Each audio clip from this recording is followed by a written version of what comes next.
안녕하세요, 여러분. 오늘은 저 영양쌤과 함께 아시아 식단 작성하기라는 주제로 영양교육을 할 거예요. 자, 모두 열심히 영양교육 들을 준비 됐나요? 네, 여러분들의 큰 목소리가 들리는 것 같아요.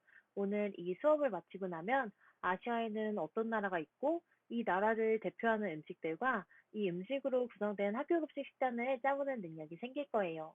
너무너무 기대되죠? 자, 그럼 본격적으로 영양 수업 시작해 볼게요. 출발! 우리 대한민국은 아시아 대륙에 있는 나라죠? 그렇다면 우리 대한민국 외에 또 어떤 나라들이 있을까요? 지금부터 선생님과 함께 살펴볼게요. 아시아에는 여러 나라가 있는데요. 여기 제일 먼저 우리 대한민국이 보이네요.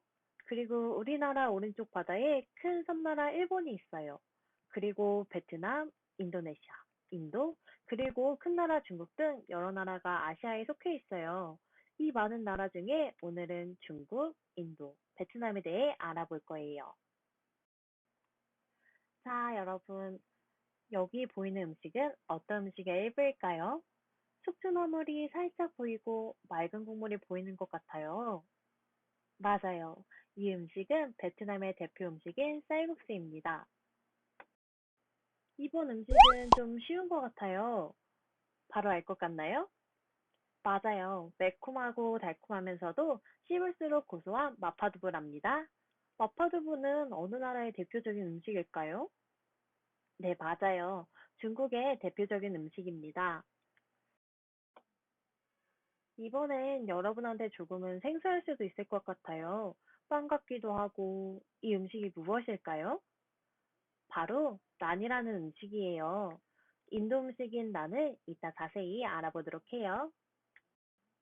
오늘 우리가 어떤 내용을 배울지 감이 오나요? 화면을 잠시 멈추고 학습 목표를 확인해 주세요. 지금부터 중국, 인도, 베트남, 이 세 나라에 대해서 알아볼 건데요. 각 나라의 특징과 대표 음식에 대해 알아보도록 할게요. 첫 번째 나라는 중국입니다. 중국의 지형은 크게 세 지역으로 나눠집니다. 해발 고도가 낮고 평야가 많은 동부 및 동북 지역, 산지와 고원이 많은 서부 지역, 그 사이의 분지 지역인 중부 지역, 이렇게 나뉘어요. 중국은 워낙 땅이 넓어서 열대기후부터 냉대기후까지 다양한 기후가 나타납니다. 이 때문에 지역마다 생산되는 먹을거리도 다르고 조리법도 다양합니다. 국토가 넓은 중국은 각 지방의 기후, 풍토, 산물이 모두 다른 각각의 특성을 가지고 있는데요. 크게 네 가지로 나눌 수 있습니다. 황허강 유역 및 기타 북방 지방의 북경 요리, 양쯔강의 하류는 상해 요리, 양쯔강의 중상류는 사천 요리, 쭈강 유역은 광동 요리가 발달했습니다. 각각의 요리 특징을 살펴볼까요? 베이징이라고도 하는 북경은 겨울이 무척 추워요. 추운 지방에서는 보통 지방질이 많은 튀김 요리와 볶음 요리가 발달했는데요. 추운 지방에 사는 펭귄이나 북극곰이 피하 지방이 많은 것을 생각해보면 이해하기 쉽겠죠?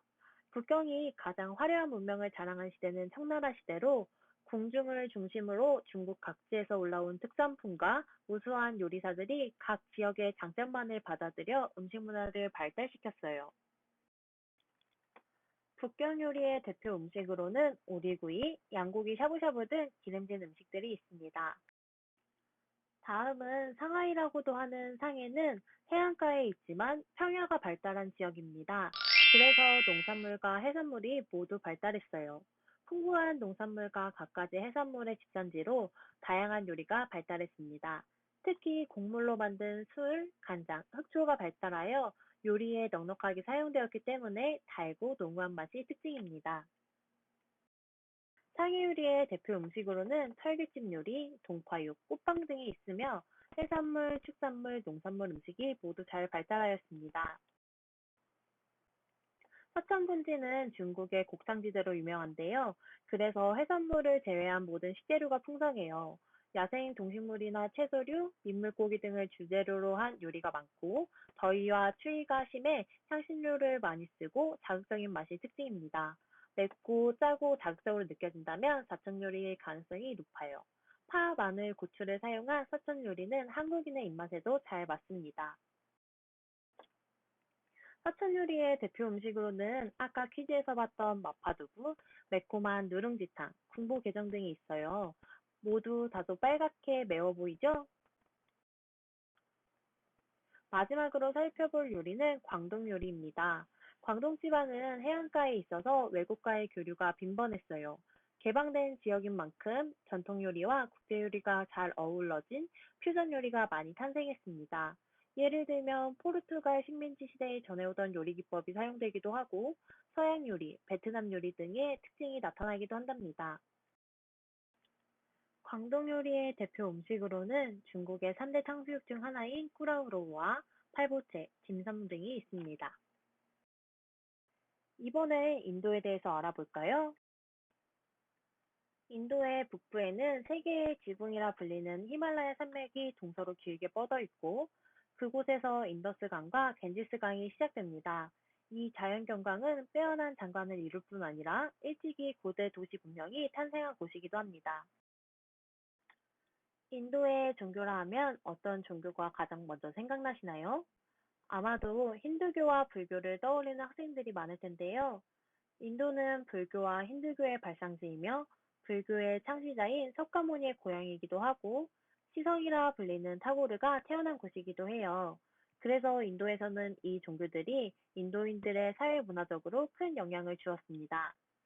인도인들은 소가 힌두교의 주요 신인 비슈누의 화신 중 하나라고 믿어요.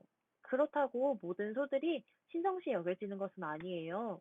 소에게도 카스트 제도가 있어서 흰색 암소만 신성하게 여기고 카스트 제도의 가장 아래에 있는 신분인 소들은 고삐에 매여 일을 한답니다. 이제 인도의 대표 음식을 알아보도록 할게요. 첫 번째는 바로 커리입니다. 커리는 마살라를 물에 개어 양념을 만든 건데요. 마살라는 인도 음식에서 보편적으로 쓰이는 가루나 페이스트 형태의 혼합 향신료를 일컫는 말입니다. 우리나라의 장과 마찬가지로 인도 요리도 마살라에 따라 맛과 향이 크게 좌우돼요. 또 커리는 주재료를 무엇으로 하느냐에 따라 다양한 커리가 만들어지는데요. 닭고기를 넣은 치킨 카레, 감자를 넣은 알루 카레, 콜리플라워를 넣은 고비 카레 등이 있습니다. 커리는 난을 찍어 먹거나 밥 위에 뿌려 먹어요. 다음은 아까 퀴즈에 나왔던 난입니다. 난은 밀가루를 반죽한 뒤 탄두리라 불리는 화덕 벽면에 붙여서 구워낸 빵이에요. 인도에서는 발효제를 넣지 않았지만 이집트로 건너가면서 발효제를 넣기 시작하였고 이후 지금의 모습이 되었답니다. 담백하면서 쫄깃한 맛이 특징이에요. 마지막 음식은 탄두리 치킨이에요. 탄두리 치킨은 탄두르라는 진흙 화덕에서 구워낸 치킨인데요. 이 화덕이 있어야 진정한 탄두리 치킨이라고 할 수 있어요. 아까 언급했던 마살라라는 혼합 향신료 가루로 양념한 발효 위에 재워서 만드는 치킨입니다. 이번에는 베트남에 대해 알아볼까요? 이탈리아가 굽이 높은 부츠 모양이라면 베트남은 목을 길게 빼고 하품하는 아기 공룡을 닮았어요. 아기 공룡의 머리 부분에 해당하는 곳에는 베트남의 수도인 하노이가 있고 다리 쪽에는 베트남에서 제일 큰 도시인 호치민시가 있습니다. 남북으로 길쭉한 모양인 베트남에서는 북부와 남부의 지역별 기후 차이가 심하답니다. 북부는 아열대성 기후이고 남부는 열대성 기후예요.